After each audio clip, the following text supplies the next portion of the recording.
ঘরে বসে 2 মিনিট একটু শান্তিতে কথা বলবো সেই উপায় কি আমার আছে সুজন? তোমার বাপ আর বোন তো সারাটা দিন আমার দরজার মধ্যে কান্না পাইতেই থাকে যে তোমার আমি কি বলতেছি। তোমার আমি একটা কথা স্পষ্ট বইলা দিই, হয় তুমি তোমার বাপ মার সাথে থাকবা, নাইলে তুমি আমার সাথে থাকবা।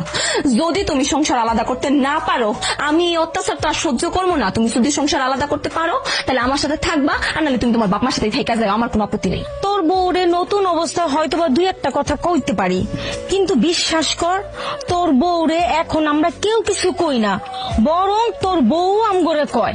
দেখছো তোমার বোন তোমার সামনে বসে এখন চাবাই চাবাই কি সুন্দর মিথ্যা কথাগুলো বলতেছে। আমি আমার বউরে নিয়ে এই বাড়ি ছেড়ে চলে যাবো। তুই তুই তুই তুই কি বললি বিদা? আর তুই কই যাবি? এই বাড়ি তোর, ঘর তোর। আমরা কি তোর কেউ না? একটা মাইয়ার জন্য, এই কাল লাগেনির জন্য। দেখছো দেখছো আসল রূপ বাড়িতেছে। আমার এখন ডাকে কাল লাগেনি। আমি তোমার সাথে একটু ভালোবাসা তোমার বিয়া করে বাড়িতে আসছিলাম, তোমার সাথে